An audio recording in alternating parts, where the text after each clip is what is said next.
So, see. yeah. It was the finish line. I know, it is. I'm kind of excited too, because you're my last one too. Don't Oh, give away good. the ending. And, Oh, are you kidding? I have so many battle questions. I have a few. Confrontation. Confrontation. Oh Eric, my can you God. just say your name, where you're from? Eric Generic from Summit. That's really Anytime you're ready. So, Kristen. Yes.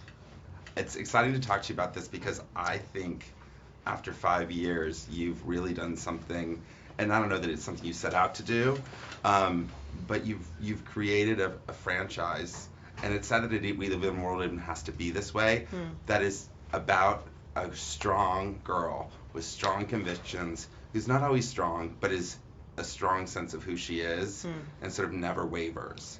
And because of that, we've literally, in my opinion, changed movies forever. You know, do you feel that? Do you sense that at all? Are other people saying it?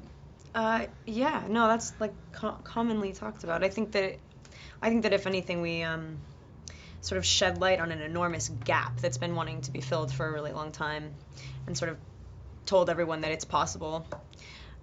This thing that is so common that drives me nuts, that Bella and Twilight is simply not, is when people try to fill that little void with false girl power, like, because it's such a thing right now. It's totally in to be like a strong girl. I feel like I read so many scripts that they changed the character name from Bobby to Sue, and they're like, cool, let's have Kristen Stewart play it.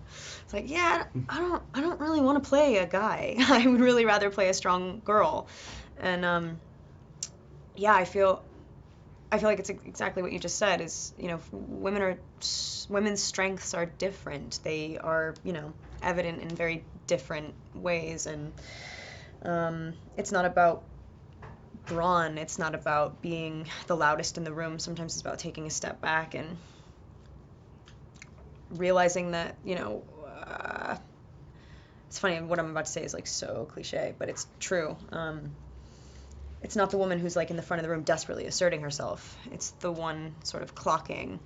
That's the more interesting one. And you know, on the outside, you're this, maybe you seem quiet, maybe you seem a little introverted or shy or something. And to be able to say that you don't need to be loud. I don't know. You know what I mean? It's especially considering where Bella comes from and where she gets to.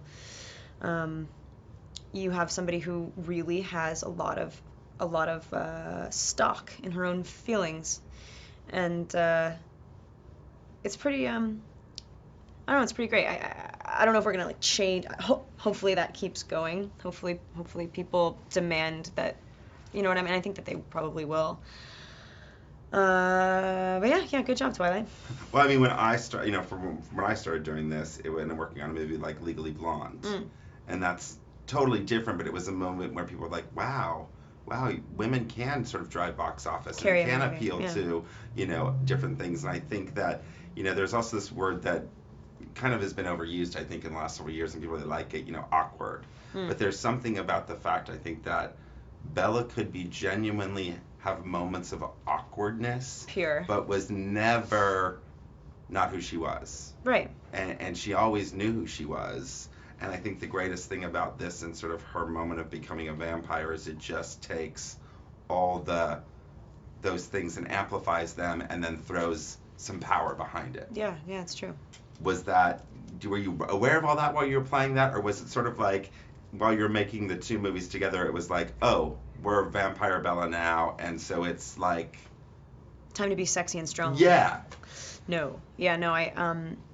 I was so lucky to be able to play human Bella for so long, that everything that makes Vampire Bella great was so natural, and I knew where it was coming from. It wasn't like, you know, all of the vampires have powers for a reason. We didn't get to see where they lived in their human lives, but with Bella, it's like all of the progressions are so there. It's not like it is a random idea for her to have a shield. It actually is very fitting.